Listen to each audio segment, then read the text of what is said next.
Okay. All right, great. So welcome to the monthly block check-in for the Bush Mercy 500 block. In light of our upcoming election, we've got a special program this month, a City Council Candidate Forum. We're excited to have all 9 candidates that are vying for the 4 open City Council seats here tonight. This forum will be run as a regular Zoom meeting versus a webinar so that we can all see each other.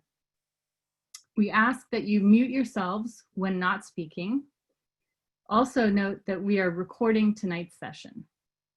My name is Carola Thompson. I'll be moderating the session, and we have Kristen McGuire-Husky. She'll be our timekeeper and co-host on Zoom. Tonight's session will start with a round of 2-minute opening statements by the candidates, followed by the main session where we dive into topics, 5 topics that the block residents said they were most interested in. After the topics, candidates will have an opportunity to each give a 1-minute closing statement. The panel will officially close at 8:30, but the Zoom room will remain open for folks to ask questions and have conversations until 9. We are so excited to have you all here tonight. Let's go ahead and get started. So starting with the self-intros, candidates, please provide 2 minutes opening statement. And Margaret, let's start with you. Got a timer. Okay, great. Thank you. Well, good evening, everyone. It's really great to see you all. Thank you so much for being a part of our cool block program, and really excited to see so much interest in that. I am a proud resident of Old Mountain View, just up the way on Church Street.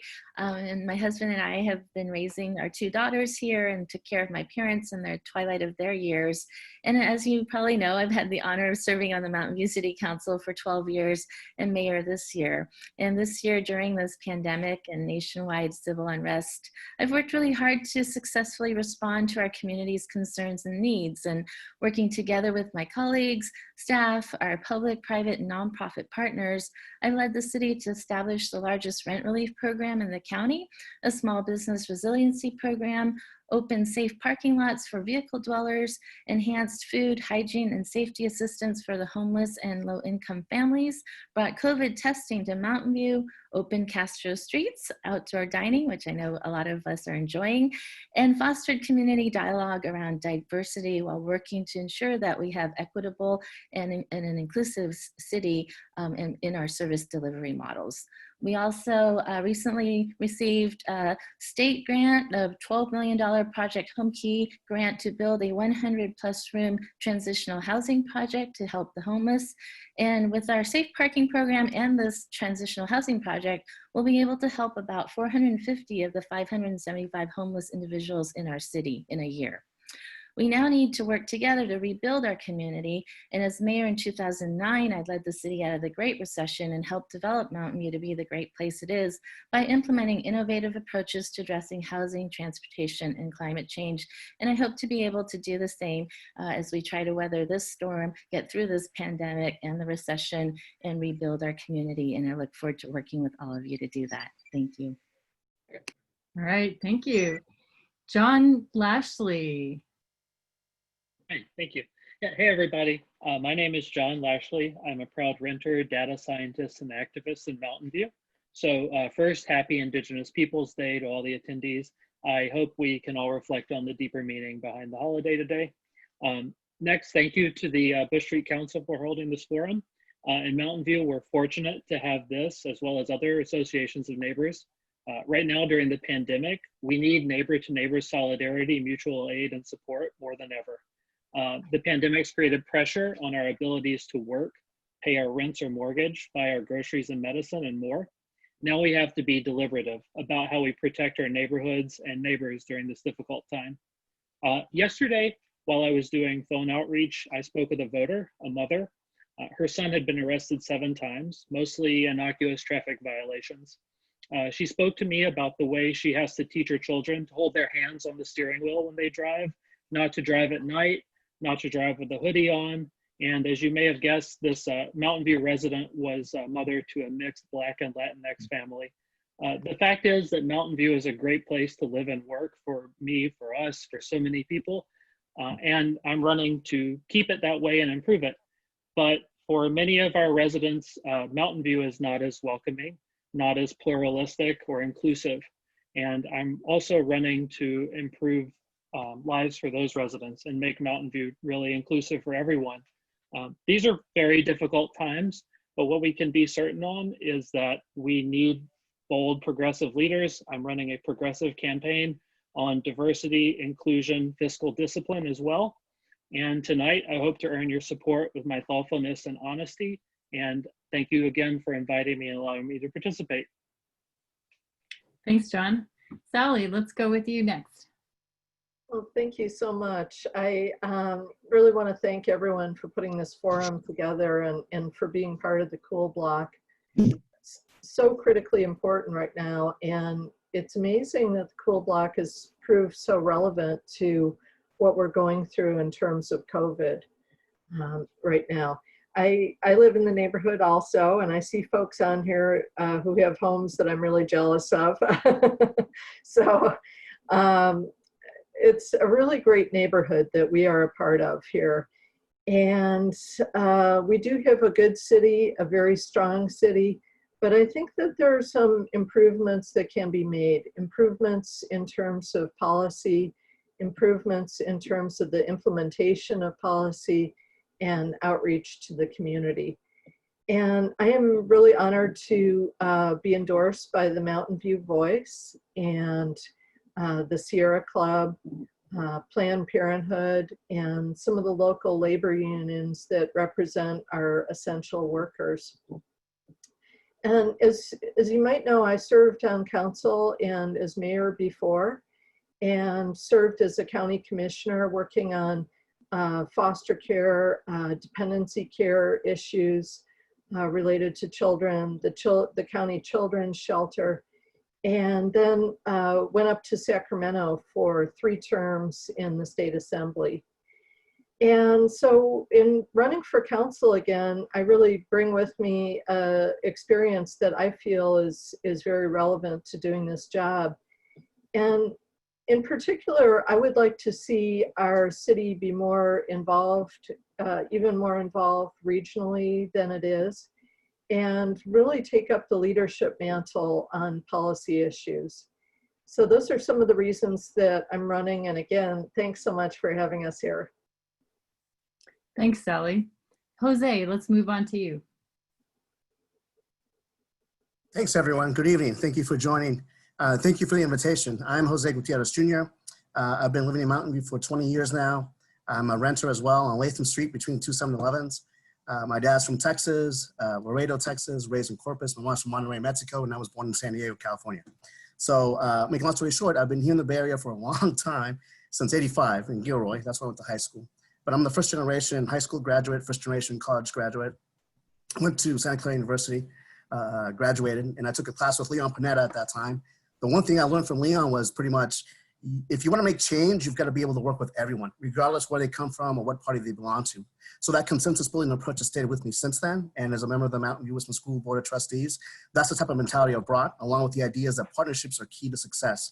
Now more than ever, we need to be able to work not just amongst ourselves as a city council and be able to agree to disagree, but to also make change that's progressive enough for everyone to be able to enjoy these benefits that we have here in Mountain View, which goes to usage of parks, school partnerships, community building, but more importantly, partnerships with other cities and county to be able to address issues like homelessness, where that issue we know is not something that a city alone can tackle. Partnerships I'm talking about would be something like we've done in the past with City Council and with developer Fort Bay, Miramar Capital, where we are now in the position to have 144 apartment units strictly devoted to Mountain View Wisdom School District teachers, but staff, and 20 set aside for city employees as well. That's a key issue because not only will we reduce our carbon footprint in the city and in the area, but also it shows that we can work together to bridge these differences that we have when issues like housing and transportation come into play. That's key for us to be able to succeed now in the future. I expect your support and at least be able to provide to you as much hopeful perspectives that I can in a way that's positive with campaigning and not saying any lies in general that'll stoke divisions. And that's something that we really don't need at this time. So I appreciate your candor and your time and your honesty as well. Thanks. All right. Thanks, Jose. Pat, let's move on to you. Good evening. Thanks for inviting me. I was really glad to hear that about your Cool Block operation. Apparently, there are very few in the city that are up and running. So kudos to all of you. I hope you're an example that many more blocks can follow. Times are uncertain, so we need to elect leaders that we can count on. I've been active in the Mountain View community for 36 years, volunteering in schools, serving on the EPC for 9 years, and then on council for 4 years, from 2015 through 18. I'm known for championing housing and the environment and for treating people with respect. In addition to the long-term housing and traffic issues, we need to work to get through the pandemic. I'm sure we're gonna talk about that again and again tonight. And Jose is absolutely right.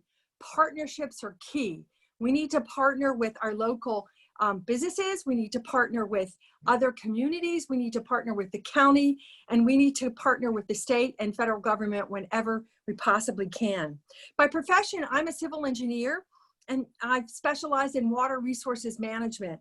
That means that my professional experience applies directly to the land use, infrastructure, and sustainability decisions that come to City Council all the time.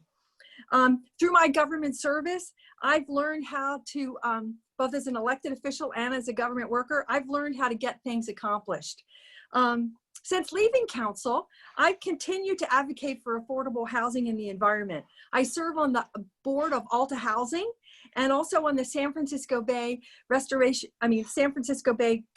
and Development Commission. I'm progressive, persistent, and pragmatic, and I'm the only candidate that's endorsed by all 3 of our newspapers, The Voice, the San Jose Mercury News, and the Town Crier. Thanks again for having me. All right. Thanks, Pat. Lenny.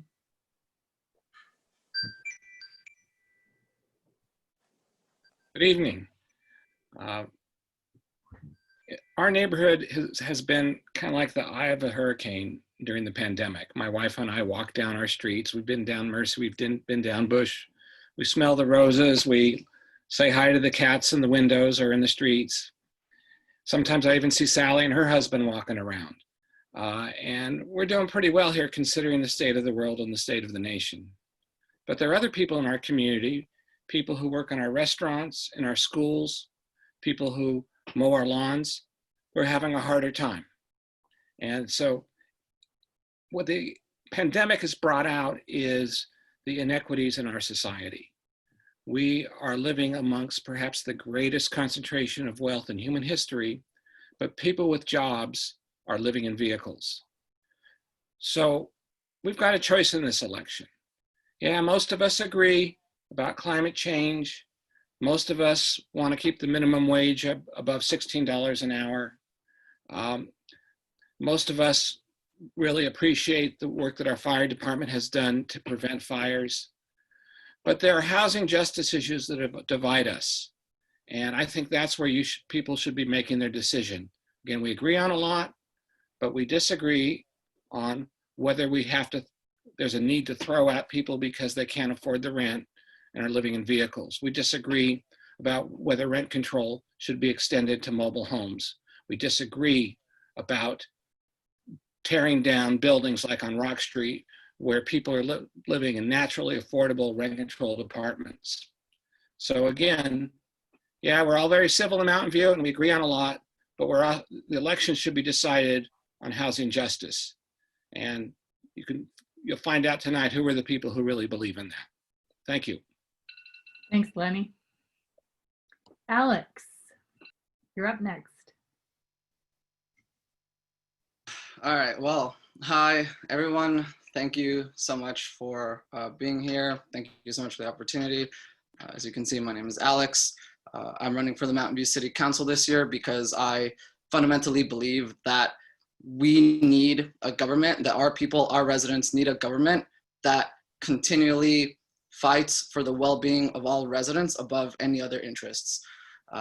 As far as my education and what sets me apart here and my journey here, I would say that one of the things that differentiates me as a candidate is that I combine an educational lens of economics and philosophical background into working to understand on a continuous basis what is the right thing, what do we need to be doing for our people, and I also have the energy and the drive to proactively go out and hunt what these issues are that are most affecting material outcomes for our residents and then fight to address them.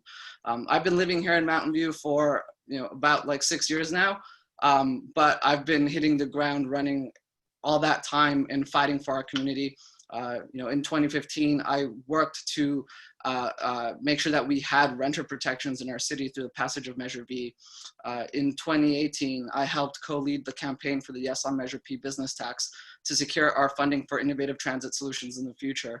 This last March, I also, with Lenny Siegel, co-led the No on Measure D campaign, which won with 70% of voter approval to make sure that we are not just looking out for certain interests, but for all people and respecting the will of our residents.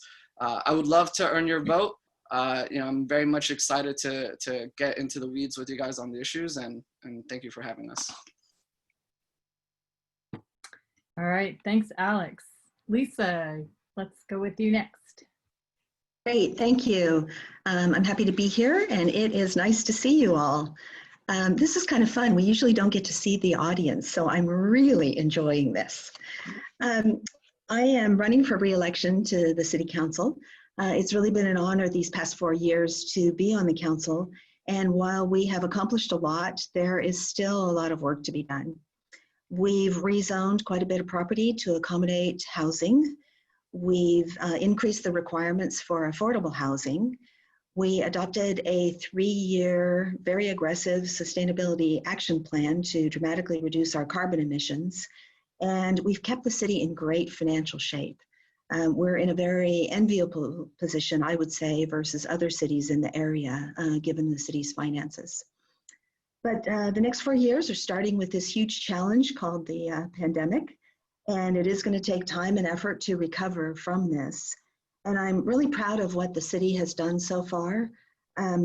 We have, as the mayor mentioned, the largest rent relief program in the area. We are helping our small businesses. We are doing everything we can to be flexible and be responsive to the ever-changing health orders. We really do have a focus on helping everyone get through this very challenging time. And we need to continue to do that for the foreseeable future. And we need council members that have experience in order to do that. I'm running because I want to continue to champion great neighborhoods and a great quality of life for residents of Mountain View. Great neighborhoods is something that I personally very much value and want everyone to enjoy a great neighborhood like I've been able to. So thank you. All right, thanks, Lisa. Paul. Well, thank you everyone for spending your evening with us. It's individuals like yourselves that care about our community, that are interested in spending 2 hours with us tonight, that really make Mountain View very special. And it is this great diversity and this very talented community that makes Mountain View so special. Unfortunately, City Hall for many years has lagged behind our community, has not performed very well.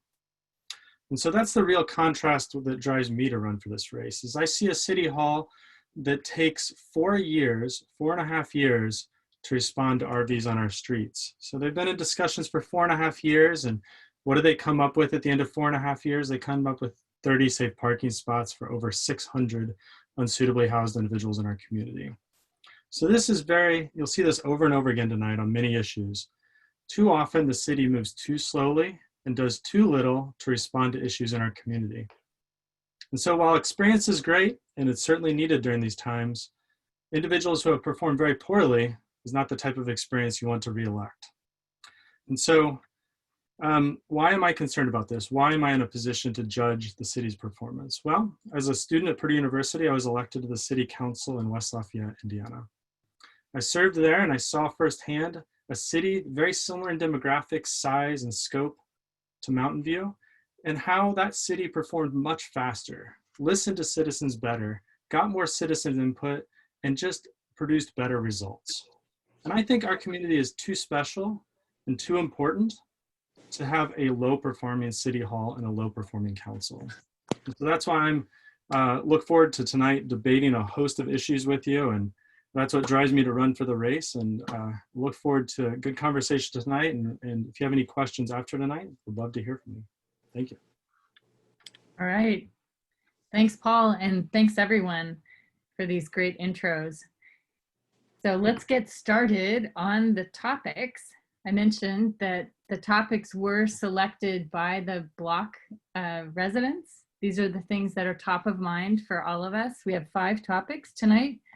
Excuse me, housing and homelessness, the health of our downtown, the reopening of the city of Mountain View and the related services, police reform and Black Lives Matter, and the last topic is development. So, and just to let everyone know, prior to this meeting, the candidates were asked to choose the 3 topics that they wanted to weigh in on most. Many expressed the desire to talk to all of them. Unfortunately, we don't have a ton of time. So people are limited, and hopefully they can squeeze things into their various either opening statements or closing statements on things that are missed. Okay, so candidates, questions will be addressed directly to each of you. Please limit your response time to 1 minute. And you'll notice there's going to be some intros where I'll do a little bit of a preamble, and then I'll state the question, and then I'll direct it to the person. So that'll keep everyone on their toes. So here goes. All right, our first topic, housing and homelessness. The demand for housing in Mountain View has outstripped the supply for quite some time, driving up costs, making it prohibitive for many Mountain View workers to afford to live where they work. And here's the question. What are the key things the city should be thinking about to address these issues? And I'm going to go to Paul on this one. Yeah, I mean, housing is the key issue in a lot of ways for the future of our city. After we get through this period of pandemic recovery, I mean, it's going to be a focus no matter who we elect. And for me on this issue, there's a couple things that stand out. The underperformance of our planning department. How, when you talk to developers locally, something like 15 to 17% of the cost of new housing here is bureaucracy, a slow-moving planning department, unnecessary costs that are put on it by the city that don't benefit anyone. And so if we could build new housing tomorrow at 15% cheaper, that would be a huge win. And we can reform that department. The other thing I'll say is that we need to protect great neighborhoods and build the new housing and a lot of the open space in our community. And so these are not contradictory to me. It's a challenge, but it's something I think we can certainly get done. Thank you. Okay, next question. Do you think current requirements on builders are appropriate, adequate regarding the creation of affordable housing? And this question goes to Lisa. Thank you. So we recently increased our affordable housing requirements because we recognize the need for more and more affordable housing.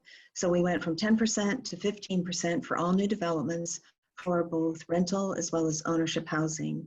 And in some parts of the city, East Wisman and North Bayshore, we have incentives in order to build 20% of the housing as affordable housing. The other thing we changed was we no longer accept in lieu fees. We want the units to be built. So rather than collect money and then build something once in a while, we're going to get the units. As the market rate housing is built, the affordable housing will be built. So we'll have to see how it goes in terms of the percent. We can always change it and revisit this topic if it's too low or too high. Thanks. All right, thanks. Several residents on Bush Street have an interest in building an ADU for their adult children, in-law, guest, or to have a personal studio. Many of us, however, are having problems sorting through the restrictive requirements. So here's the question. What is your stance on ADUs, and what would you do on the council to support residents who want to build them? And the question goes to Alex. Yeah, so the state says right now that by right, on any single family lot, you can have an ADU and a JADU. And so what I think that we need to make sure we do, and I've met people who have had a lot of frustrations with actually bringing an ADU online because of setbacks and, like actual little technical minutia that really get in the way with bringing a new housing unit online. I think that we need to be looking at things on a case-by-case basis in many instances and actually have a more proactive relationship between Public Works and our community development department and actually have more engagement in that way, so that if there is something that, to be quite honest, can a little bit unreasonable or just in the sake of pragmatism, that we can get something done, I think that we should definitely open up some flexibility that way. All right, great. So in recent years, we've seen an increase in homelessness. And here's the question: what do you believe the city council's role should be in addressing this? And the question goes to Lenny.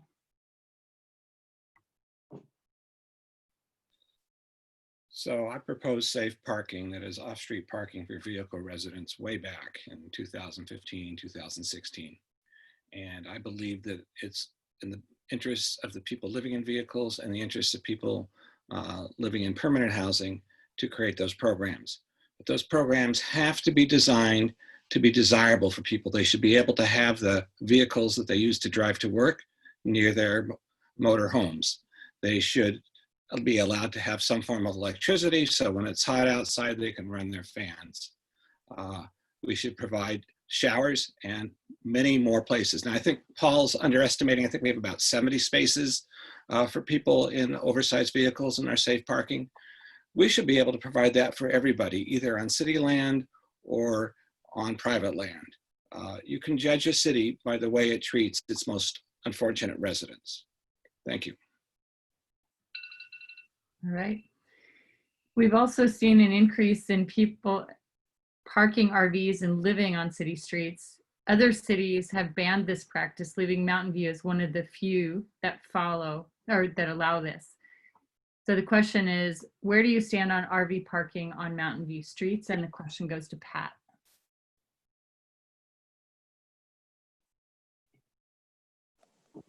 Well, these are all hard questions. This one is particularly something that people feel very differently on. I don't think that it's advantageous for anybody to be living in an RV on the street, but in the current economic situation, it's a reality. Also, RVs provide shelter for sheltering in place. And we know that it's in the public health interests of all of us to have everybody have shelter. So now I think that the idea of this ban is just misplaced. What we need to do is have a plan. We need to have more safe parking.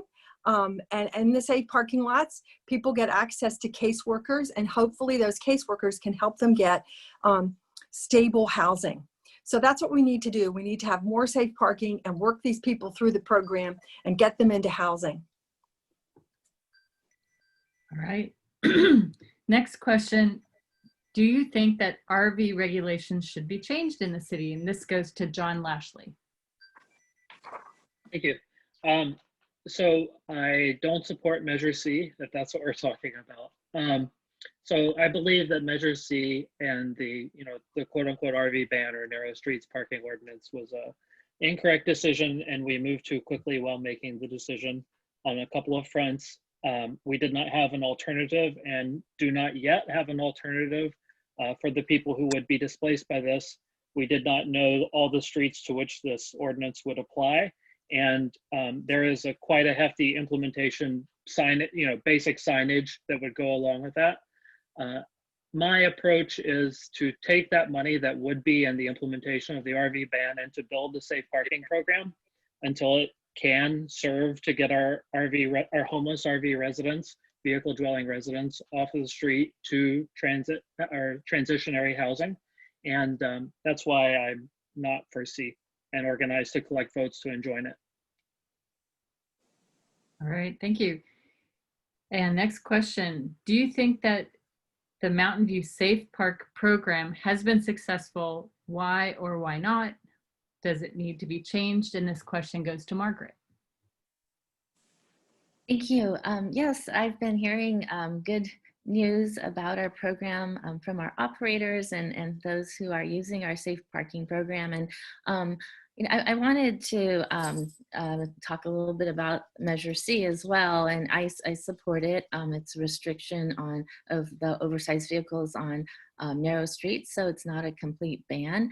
But I really believe that it goes hand in hand with our safe parking program. We have to incentivize folks to use the parking lots, and if we allow parking on the streets, there's not much of an incentive to use the lots.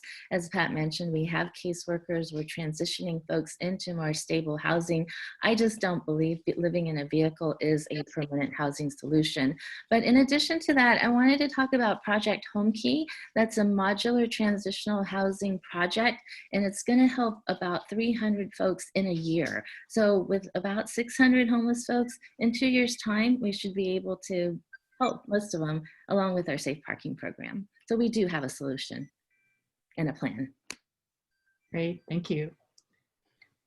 Okay, now we're on to our topic number 2, the health of downtown. As a result of the pandemic, we've seen quite a few of our downtown restaurants and retail outlets close. The question is, what are the key things the city should do now to ensure a thriving downtown as we recover? And Margaret, this goes to you again.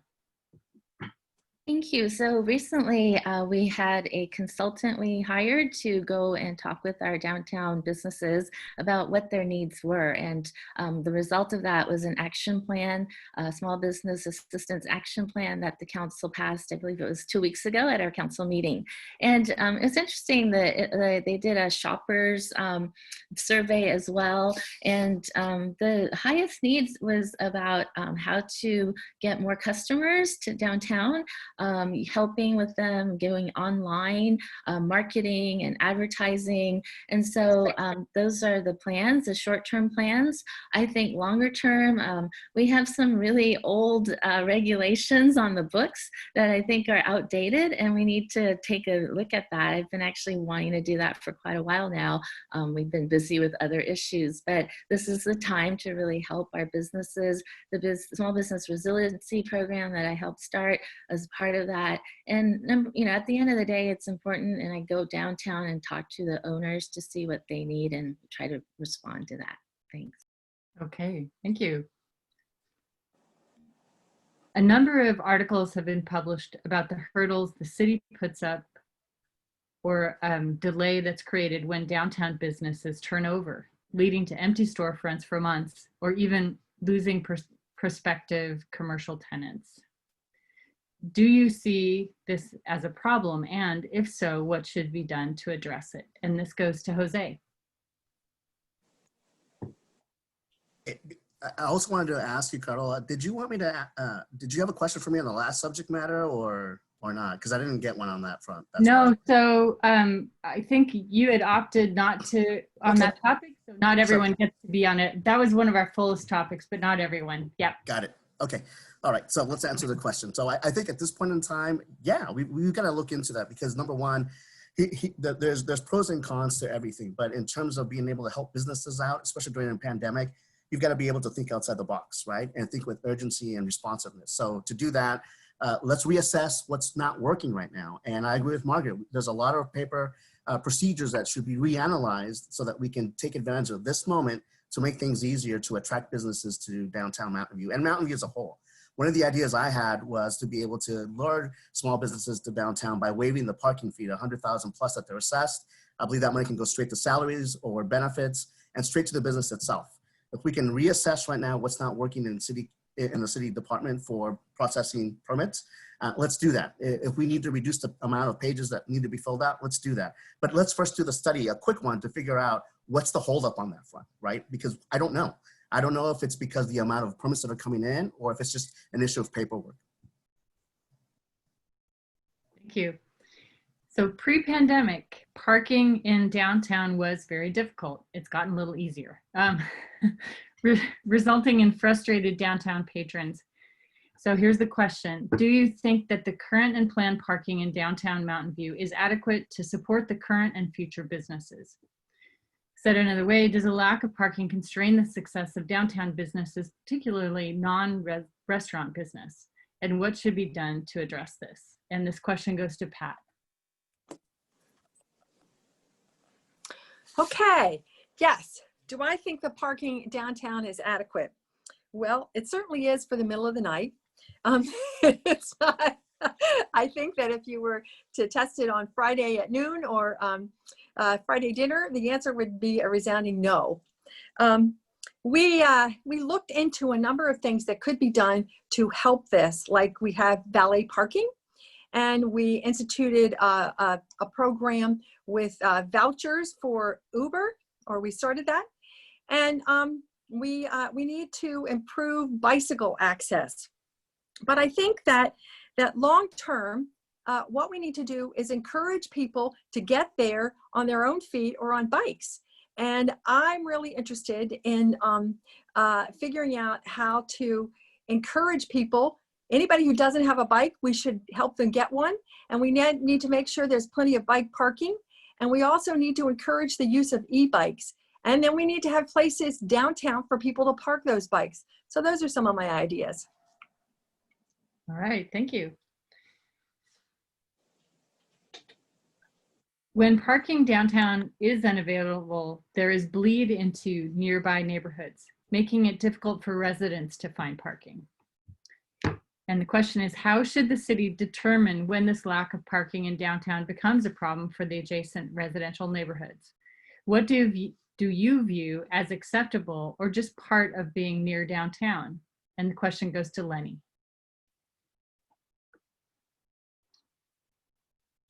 So the residential permit parking program that the city set up when I was on council was inadequate, and that's why nobody's done it. We charge too much. I'm not sure we should charge anything for people to get a permit to park in front of their homes. We should lower the bar in terms of support. So it's pretty, it's pretty obvious that the cars from commuter cars are parking. People are coming in, moving their cars in the middle of the day if there's a 3-hour limit or a 5-hour limit. So we have to make it easier to get the permits, but we also have to work on the other side, provide incentives for like restaurants to give money to their employees to take transit. Palo Alto did that, and it reduced the demand for parking and the bleed into the neighborhoods. So yeah, we can do residential permit parking, but we have to make it a lot easier and desirable for the neighbors. All right, thank you. This summer and into the fall, the city created a downtown promenade called Summer Street Eats. Please share your thoughts on the success of the program and the pros and cons of making that a permanent program. And this goes to Lisa. Thank you. So I think in the current state we're in, I think a lot of people would say it's a great success. It allows our businesses to have some business, and it allows all of us to be able to enjoy something outside of our home. So I think right now it's working very well. Before we move to something permanent, I would want to check in with the businesses along Castro, as well as our residents. In the past, I've heard from our businesses that they had concerns about closing Castro to vehicles. I wonder if that perspective has changed. But frankly, right now, we're also busy dealing with just the pandemic. I feel like let's get through this a little bit. Check in with our businesses, check in with our residents, and see if it's something we really want to do now that we've had at least somewhat of a feel for how it would work. Thanks. All right, thanks. All right, and now we are moving on to topic 3, reopening the city of Mountain View, bouncing back from COVID. So the intro, as a result of the pandemic, many city services were forced to close. This left many without access to services that they rely on. And so the question is, what approach do you think the city should take in reopening city services such as libraries, pools, and recreation services? And the question goes to Alex. Yeah, thanks a lot. Fundamentally, we need to make sure that we are keeping close tabs with the county orders and from the director of health. Like that is paramount, right?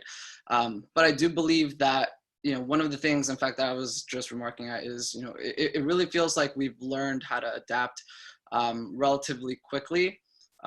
There's many different types of businesses, many different types of services out there where, I just kind of head over and I'm actually amazed at the way that they all modify the protocol to actually be compliant.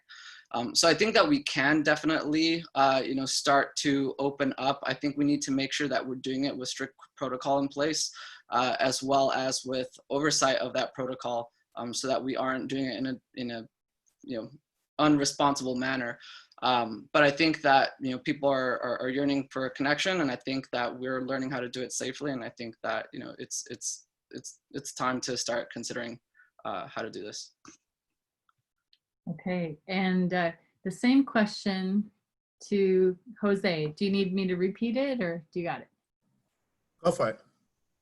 Okay, what approach do you think the city should take to reopening city services such as libraries, pools, and recreation services? Sure, understood. So I agree. We need to follow the orders that are given to us by the health officer in our county. We also have to look at the trends within the county itself. But I'm also a member of the Mountain View Westman School District, and I am not reopening schools right now for our kids or for our teachers because it's not the right thing to do, and it's not the safe thing to do, no matter who says what. So at this point in time, we've got to factor in not only the ideas and suggestions that we have from the community itself, but we also have to partner up with the school districts in this case and find out why. Why are you making these decisions? And in the end, it always comes down to person's health. Nobody wants to be responsible for the death of someone. We should be cautious in the way we approach these things. We should be thoughtful. We should be pragmatic, and we should look at the facts. As long as we don't have as long as we have an issue where persons are becoming infected with the pandemic and it's over 1%, that's not a good sign. If it were under 1, I'd be thinking about it more. But right now, that's not where we're at. Okay. And the same question to Sally. Do you need me to repeat that? No, I think I have the gist of it. Some of the things that are very important to me, as the others have said, is looking at a real public health-based approach that is very congruent with the county health officer. And I feel that she's very much on the right track and not politically moved, but focused on prevention.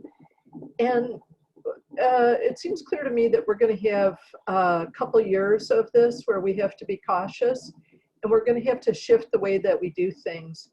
Some of the issues that are really important to me are the social emotional health of youth and the opportunities for them to have socialization, and the opportunities for our seniors who may be getting a meal, but getting it in the isolation of their home. And so I think we have to look at all the ways that we're doing things and really look at it as ongoing for the next year. I think that's just the way that it's going to be. Okay, thanks. As the city is reopening, some services are reopening for adults, but not for children. Reopening services such as libraries and recreation for children can be a lifeline for parents struggling to find activity for their kids. And the question, how can the city better serve parents and children as the city reopens from lockdown? And we'll direct it initially to John. Thanks. Yeah, I think that I don't have the answer on how we can make our libraries safe for use currently, but what I would do as a city council member is direct city staff to explore that, to explore outdoor operations, distanced operations, fully with protective equipment. And I believe we can do that. And I would be supportive of city staff's recommendations to reopen the libraries, maybe outdoors in a safe way if possible. In general, for city services, I want to echo what I've heard. Public safety and health is paramount, and particularly with children's services, we're in the midst of a circumstance we've never seen before, a prolonged, extremely stressful exposure for children. We don't know how psychologically this will impact their development. I would be supportive of having social services teachers have outreach with children and video calls to check in to make sure they're mentally and emotionally healthy as well as rent mortgage assistance for their parents to keep them in their homes and families together. Thanks. And the same question to Margaret. Do you want me to repeat it? Okay. So how can the city better serve parents and children as the city reopens from lockdown? And I think you might be on mute. I'm not sure. Oh, yes, thank you. Is waiting to hear the question again. So ever since sheltering in place started, we have been having ongoing conversations with our school districts, with our neighboring cities. We have a mayor's call every Saturday morning at 10 a.m. and we talk about all of these issues. Childcare has definitely been a hot topic. The challenges there that we've experienced is it's hard to find staff to run the childcare centers. I know the Y has been probably the most successful. In terms of what the city can do, we have been providing facilities, and recently we've opened learning pods for cohorts, small cohorts of students to learn. And we have one at the senior center that opened recently. We have been talking with the school district, and they said their biggest need is physical education or some physical activity. So we're exploring on how we can do that. And we are slowly opening. We have the grab and go program at the library. The pool's you can reserve a lane. So as we follow the health orders, and I think it's important to do that, we are trying to slowly open our facilities. Thanks. Okay, great. And now we are moving on to the fourth area. The fourth area is police reform and Black Lives Matter. The death of George Floyd and Breonna Taylor and many others at the hands of police has brought the topic of police reform front and center. And the question is, do you believe that racial profiling and racial injustice is an issue in Mountain View? And this goes to John. What we have in Mountain View that is supported by data from the police department itself is an imbalance in our arrest record. We know that our Black and Latinx residents are over-policed and over-arrested. For me, this is not a question of whether the intentions of individual officers are in the right place. It's not why I'm running to tear any police officer down, to say any person who is arrested was or was not doing the right or wrong thing. We have a systemic problem that is very similar to many other cities across the country. Our Black and Latinx populations are over-arrested. To address this problem, I propose a systemic solution. We have to reduce the over-policing. We have to get our police force out of traffic enforcement, out of code enforcement, and we can do that. So I am not here to say the police department needs racial sensitivity training. I'm here to say we need to de-scope and reinvest money from the police department in our community and systemically solve this problem. Thanks. The next question, what do you believe the City Council's role should be in addressing this issue? And this question goes to Sally. Well, I think that the City Council has to take the ultimate responsibility for our policies. And the frustration that I have is for a very long time, we've been in a defensive posture. Well, we have this spreadsheet of all the times that someone's wrist got twisted and it's equal to 0, or we've never fired a gun in 20 years. And I think that if we're doing so well on how we treat people, then we should be taking the lead regionally. When good bills come up in Sacramento, whether it's on the 8 Can't Wait or the very landmark police use of force bill that was up in the past year, we should be taking a position of support. And we should be looking at the downstream impacts of policing, things like having a presence on the committees of the of juvenile hall, and looking at what the county is doing in terms of the jails and policing. Thank you. Next question. Are you in support of diverting funds from enforcement toward other services to better support domestic violence and mental health issues? What would that look like? And this question goes to Jose. There we go. I'm sorry, I'm getting a little bit of a lag here. Yes, so what I would like to do is I'm looking at the budget for the police department, and I'm seeing what it is that we can afford to delay or not fund in general. I'm not in favor of defunding the police department's budget, that's for sure. I'd rather increase it because I'd like to see the police department have a department within itself that has psychologists and psychiatrists on staff, on hand, to be able to make the assessments of when in a given situation can they de-escalate the use of force. We don't want it to go the opposite. We want it to go in a way that's going to be helpful for everyone involved. And so in this case, I think our police departments doesn't have enough training. So we need specialists out there to help them make those types of calls. The funding can also go into, wait, I'm sorry. Oh. Hello? Let's see. I think we need, here we go. Sorry. Oops. Sorry. Someone was unmuted. Go on, Jose. Okay. And that increase in budget can also go towards helping out domestic situations as well. If we have this type of expertise to help the police department, they're the ones who are in a better position to make those assessments on the spot and in those types of situations. Thank you. Thanks. Sorry for the interruption there. Hey, no worries. All right. So in June of this year, as the nation was starting to look at police reform, Kai Risdahl from NPR's Marketplace interviewed Sunnyvale's public safety chief about the Sunnyvale public safety approach. And the question is, could Sunnyvale's public safety model serve as a national model for policing? And this question goes to Alex. So for those of us who don't know, the Sunnyvale public safety model is that they don't have a police department, they don't have a fire department. They have a Department of Public Safety that encapsulates all of these, emergency, EMT, fire, and police. So 15 seconds to kind of highlight that.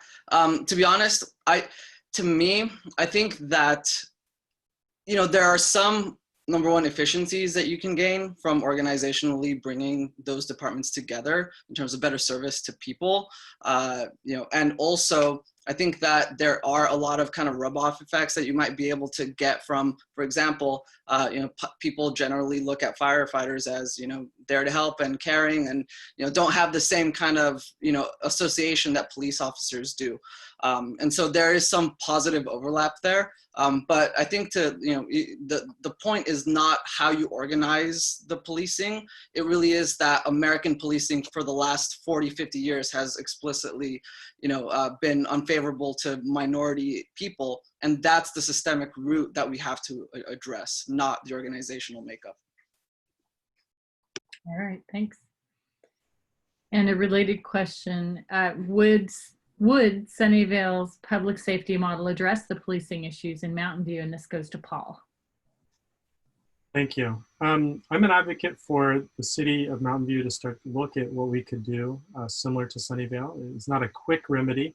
And so there's certainly things we need to do before we could adopt a model similar to Sunnyvale, because I suspect it would take a number of years to move in that direction.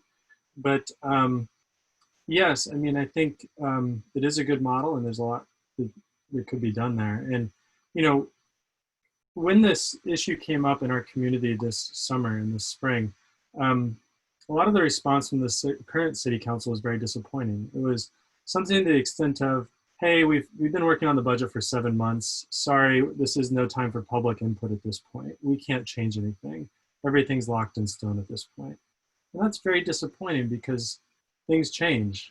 As we've seen with this pandemic, things change very quickly. And so we need a budget process, including with the police department, that is very nimble and responds to our community and is quick to react when necessary.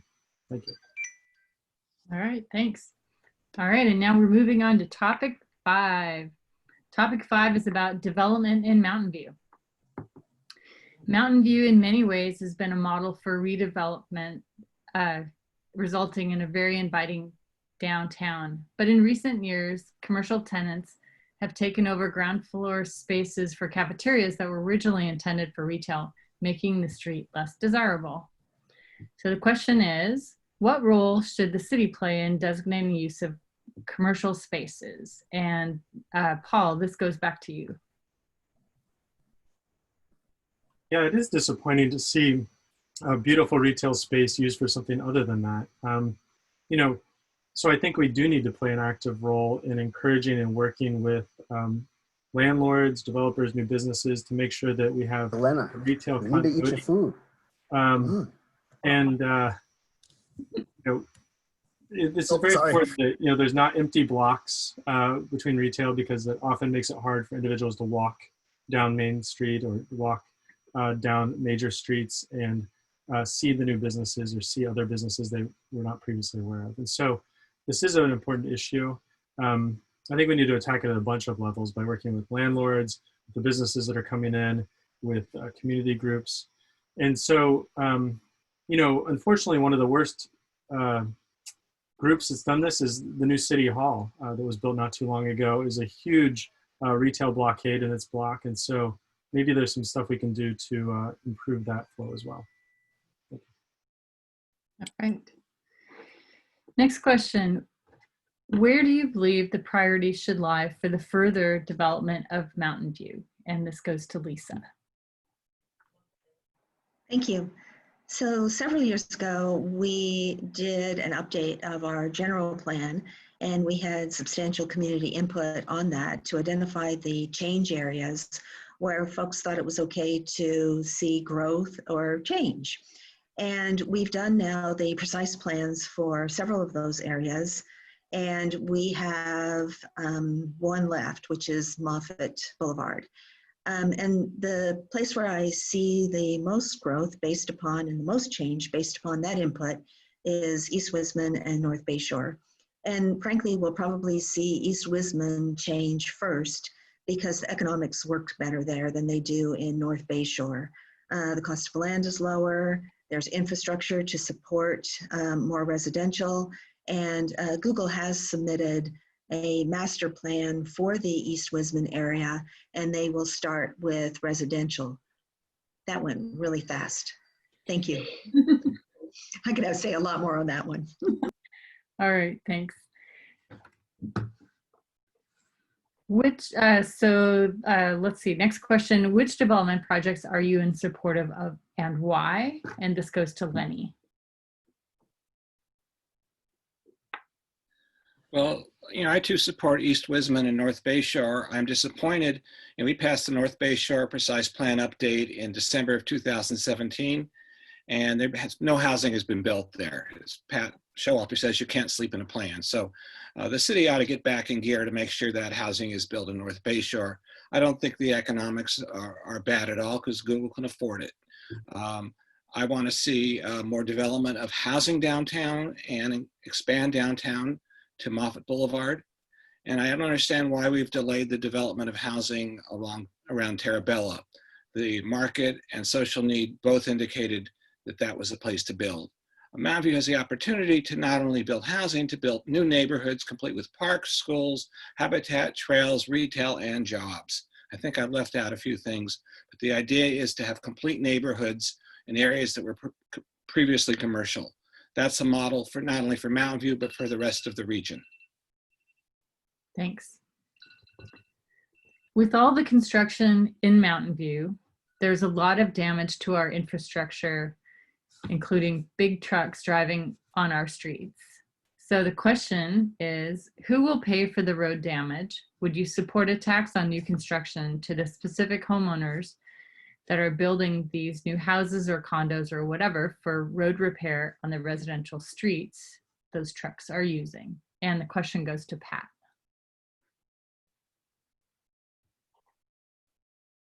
Got to unmute here. Well, we do charge a fee for development related to infrastructure. And certainly that money can be spent on road repair.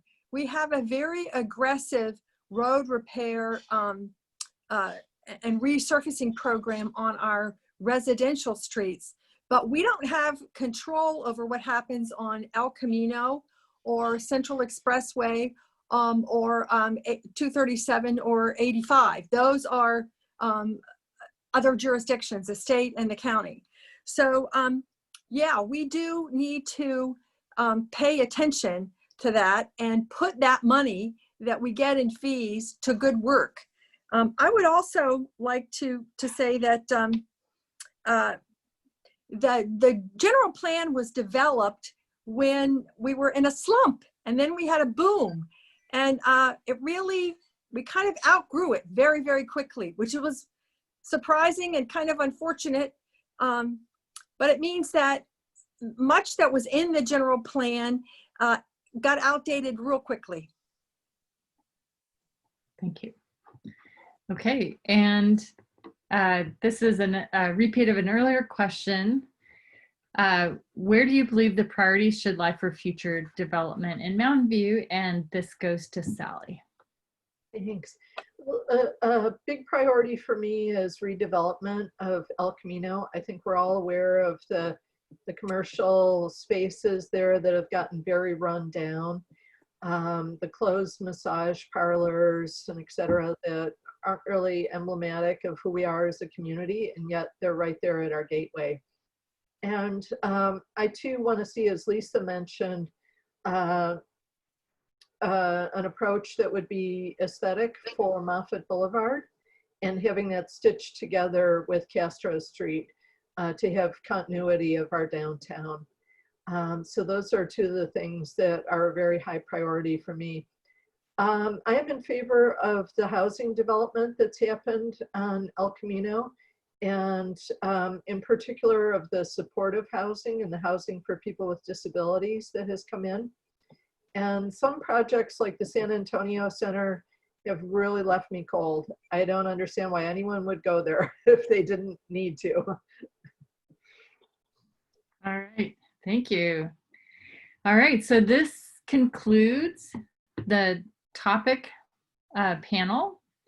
Up next, we'll have the closing statements by our candidates. But I would like to suggest we all take a quick stretch break. And we've been sitting here for a while, maybe just kind of get a drink, take a bite, shake it up a little. All right. And then we can move on. So we actually planned in for some inefficiencies, and we just zoomed right through this. So we have a little extra time. And so what I'd like to do is allow the candidates for 2 minutes in closing, if they'd like. If you prepared one and that's what you got, that's great. But if you'd like to say a few more words, we'd just like to give you a little more airtime. And we will go in the same order that we did the opening statements, because we've been kind of zooming back and forth across the line. So I'd like to invite Margaret to close for us. Darn it, I was hoping you'd go the reverse order. I always get to go first, but thank you again for having us. This was really a great conversation. I love seeing everyone's faces. I didn't get to chime in on the public safety question, and I did want to say that, mention that when I first got on council, knowing that public safety is one of our core services, I've spent a lot of time trying to understand fire and police. Fire, especially my dad was sick my first year, and so I had firsthand experience on how emergency response works. And the Sunnyvale model, I know it was touted, but I've looked at it, I've compared it, and there's a real issue of level of service. We have a Class 1 fire department here in Mountain View, which is very hard to achieve that distinction. Sunnyvale doesn't. There's a reason why only a handful of departments, public safety departments exist in the country. So I think we can look at a model like that if we wanted to, but we would have to really look at whether we want to change our level of service. And we have, I think, the highest and the best department, and I would not want to give that up. So that's I just wanted to bring that up. But I just wanted to again thank you for having me. You know, this year as being mayor during this pandemic and civil unrest and wildfires has definitely been a challenge, but it's really solidified my desire to continue to serve the community on this council. And I think now more than ever during this time, I am the right person to continue to serve because I understand how things work and I have the relationships and the knowledge and wherewithal to get things done. I believe I've shown my bold leadership to break new ground, and I represent the diversity of the community. So I think we have a great city. I'd like to continue to keep it going. I'm #1 on the ballot as I am in experience, and I ask for your support once again. Thank you. All right. Thanks, Margaret. Let's go to John. Yeah, thanks to the neighborhood. Thanks everyone for coming out. I really appreciate the more intimate format of everyone on the screen and kind of the varied format of the questions going to different people. It's fun to change it up. So like I said at the start, I am a renter in Mountain View. I live on Flynn Avenue. I am a data scientist at LinkedIn, bringing an analytical, systemic perspective to problem solving and listening. And I am an activist in Mountain View for housing and social justice since 2016, late 2016. The perspective that I want to bring to City Council is as a listener when solving problems, to build the public trust by having extensive public hearings and debates to take solutions from the community, solutions to problems that would be more inclusive. For example, centering the needs of our homeless RV residents as we build our safe parking program, centering the needs of our Black and Latinx over police residents as we reduce over policing in Mountain View. And one issue that I care about is housing, as well as everyone here. I want to analyze the causes of how we got to the housing crisis, which is an over-reliance on the private market and not permitting enough housing, and really lean into those and fix those to move beyond the housing crisis as well.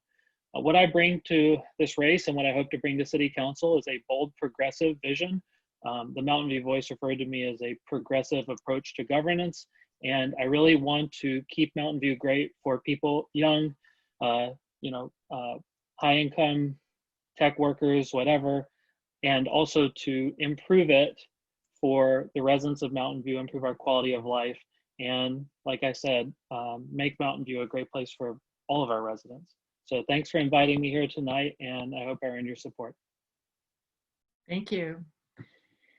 Sally, let's go to you. Thank you. There were so many questions that I thought, ooh, I want to add on to that one. But it developed into so many great ones that, it's impossible to say everything. But I do believe that we have a really good community. We have an excellent city staff. We have excellent city services. And I think that we can make it better by committing to a preventative approach, and I'd like to see a renewed focus on youth and presenting engaging services for youth. Looking at childcare and subsidized childcare as critical parts of infrastructure, and making sure that we're able to have our essential workers living here. I think, as Margaret alluded to, sometimes you don't think about those things until you're right in it in terms of your family, and you really need them. And I think that we can do a great job of planning for them in a very strong way. Issues like home care for seniors, subsidized child care.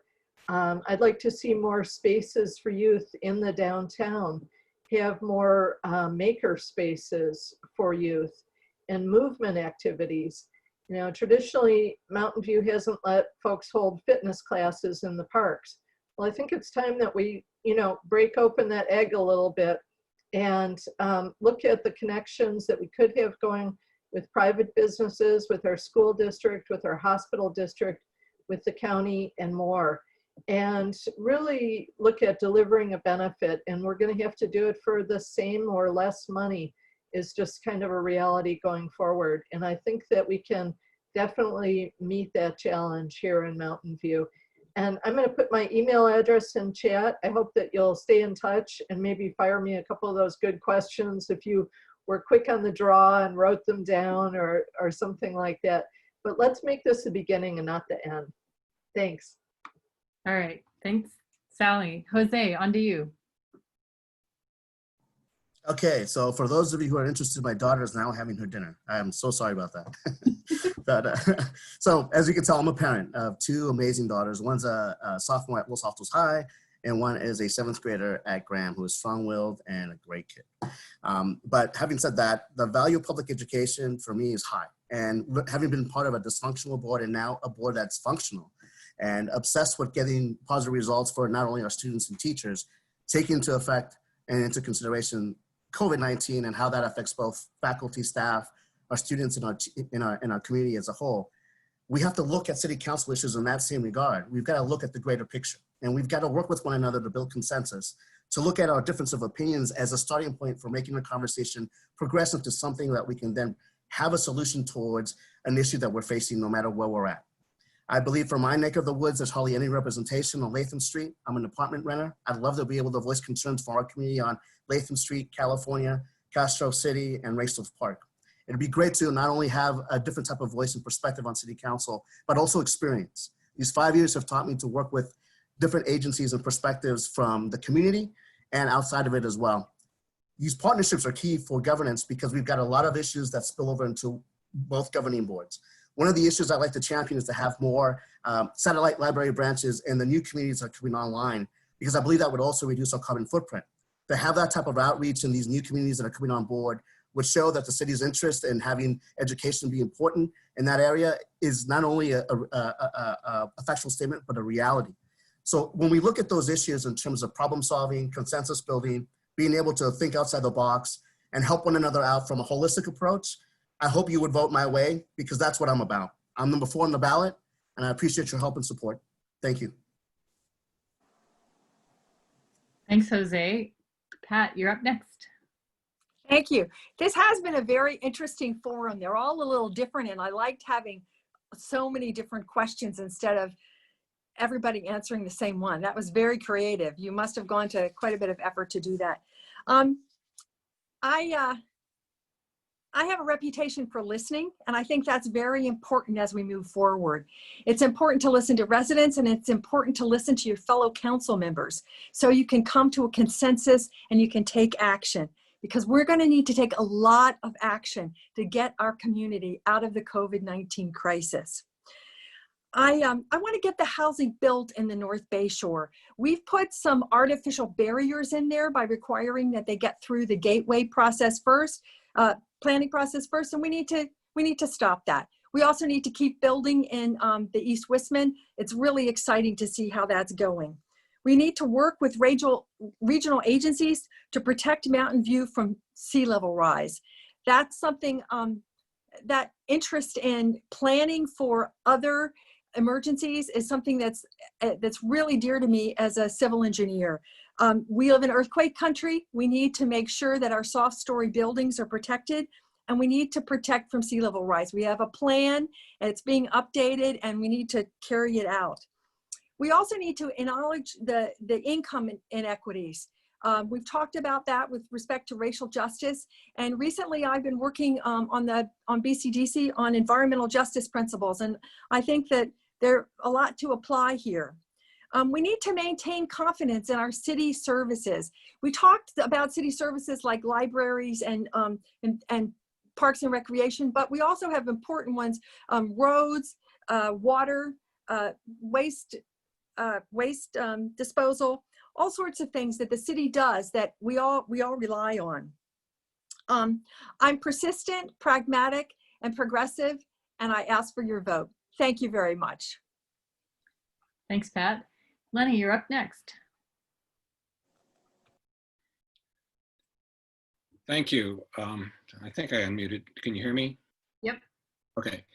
So I started this debate by talking about how what I think the issues dividing us were. And I think for a lot of voters, that's really important. But I also want to remind people, or maybe let people know about some of the things that I did when I was in my 4 years on the city council, because I thought, working with Pat and other people, I had a number of accomplishments. I proposed Measure P, the graduated tax on employers, and won its passage. I promoted non-peak service on Caltrain as it electrifies. I personally revived hopes for a school and park in the San Antonio area. It's going to be at the Kohl's site. I proposed and built support talking to downtown businesses for car-free zones on Castro Street. I successfully proposed the linkage of office development to housing development. We need to do more of that. I identified suitable sites for affordable housing projects. In fact, when I was mayor, I talked to the owner of the property on Leghorn, where we're going to be building those mini units. I initiated plans for a high-speed transit link between downtown Mountain View and North Bayshore. I'd like to see that revived. Building on what I've done for the last few decades, I promoted cleanup of underground toxics on property slated for development. I accelerated the reopening of the Stevens Creek Trail after the washout. Pat worked with me on that. I worked to save the Sierra Avenue redwoods, and I defended weekly garbage pickup. And regionally, I spoke to neighbors and communities throughout the Bay Area leaders about the need to follow the Mountain View model to build more housing in a way that does not destroy neighborhoods or undermine or destroy naturally affordable housing. I was a regional leader. I spoke out against Scott Wiener's bills, but I spoke in favor of housing. Thank you. Thanks, Lenny. Alex, you're up next. Yeah, thank you again, everyone, for being here. I'm going to be completely honest. I wish that, I would have done a better job at putting more of me in front of you. I really feel that one thing that didn't really come through was, the breadth of experience I've actually accrued in our community, getting on the ground level, understanding what the most material needs of our people are, and truly from a place of, empathy and caring, working to address them, and looking at what barriers are in the way to actually bring them down. I enjoy very close working relationships with our city staff, who I know work really hard and are really professional at what they do. And they're being asked to unspool a problem with regards to housing and many other problems, but definitely with housing, decades in the making. In my work here in the city, both navigating, our legislative, our political, the technical aspects of both land use, and also, really kind of applying a moral lens to what is hurting people. I've really taken on that experience in a way that I would say is independent from the more political aspects of what is happening in our city, and much more focused on the material well-being of people. I'm proud to say that over 85% of the total funds I've raised come directly from Mountain View residents, and that none of that money is coming from any, corporate property, special interest groups. It's just people here in Mountain View who recognize that something needs to change. I'm proud to be endorsed by the Mountain View Voice, and see myself as someone who really wants and is seeking to implement roots here in our neighborhoods, in our city, in our community, and I've done that for years. And that's the experience I will take to the council and use to fight for all of us and all of our quality of life and all of our great neighborhoods. And so I ask for respectfully for your vote. Thank you. I'll put the issues page in the chat so you guys can check it out. Thanks, Alex. All right, Lisa, you're up next. Well, thanks very much for having this forum tonight. I will say I really enjoyed the format. I'm going to suggest it for future forums. I want to leave you with a few points tonight. First, I bring leadership, financial skills, and I'm current on all of the issues the council is addressing, obviously, since I'm on the council. I really want to help our residents and our beloved small businesses recover from the pandemic. This is really top of mind for me and needs to be a high priority for the council. I want to keep the city's financials in good order, and they are going to be under pressure due to the pandemic. But I think we can still shoot for structurally balanced budgets because we are in a better position than most of the other cities that surround us, thanks to really good city managers and city councils in the past. So kudos to especially Kevin Duggan. I have a track record of being great for the environment, as evidenced by endorsements from both the League of Conservation Voters and the Sierra Club. And I'm honored to be endorsed by many organizations, including the Chamber of Commerce, the Mountain View Professional Firefighters, Livable Mountain View, and the Los Altos Town Crier and the Mercury News. But really, I'm most thankful to be endorsed by residents from every single neighborhood throughout the city. And I think they recognize that I am very focused on having great neighborhoods and a great quality of life for residents in Mountain View. I'm good for your neighborhood. I'm number 8 on the ballot, and I would be honored to have your vote. Thank you. Thanks, Lisa. And Paul. Well, thank you. We've done maybe a dozen of these forms this cycle, and this one's certainly been great because I've been able to see everyone and unique diversity of the questions. So thank you for everyone for joining us tonight. You know, we've talked a lot about a lot of different issues, and to me, the most important issue that spans across all of them is the performance of our city. And it's a performance that I see as lacking. And I'll tell you, let's talk about exactly why that's lacking. Up until the COVID, rents were dramatically up for over a decade. That's not a healthy market. It's not a healthy market the city's built. Road quality's been dramatically down the last 4 years. I mean, our roads are really suffering here locally. Homelessness is up. And you know, this is a period where we see 10 or 15% of our renters leaving our community. It's not a healthy, strong, well-run community when the national press is writing articles about your town and how many people are fleeing your community. When given the opportunity, people aren't choosing this community. And it's because our city hall and our city council have been lacking for too many years. At some point, it's not just issues that happen to you, but when you've been on the council for 4, 8, 12, 16 years, it's your fault. It's your problem. You are responsible for the issue in our community. When the city council debates for 4.5 years and only comes up with a few dozen parking spots for 600 unhoused people, that's a sign of severe dysfunction. And so think about the experience that some people bring to the council and if the results are the results you want. See if the results are the results that match up with your values, with how you want to live in a community and the community you want to have around you. And so while I love our community, the people here, the natural beauty, the wonderful diversity, we need a city hall that matches that is as wonderful as a town and our residents. And so I'd love your support in helping to build that. And thank you everyone for joining us tonight. All right. Thank you. Thank you, everyone. Thanks first to the candidates for coming. And I know you guys have been through a lot of forums. Really appreciate you coming to ours. So thanks for that. And then also a shout out to Kristen, who's been doing all of our timing. Yay! And then a shout out to the people that worked in the background to help submit questions. And that's where that diversity came from. So thanks everyone for participating. And as promised, we're going to shift gears.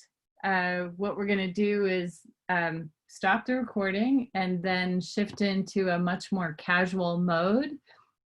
So we're officially concluding the program, and those that need to take off, I understand you've been on the call for an hour and a half and have kids and things to do, so that's fine. But I also wanted to just leave the call open so that if people wanted to connect with neighbors, if there's candidates that can stay that want to field questions, it's just kind of an open floor. So thanks again for coming, and have a good night, everybody. And Kristen, if you can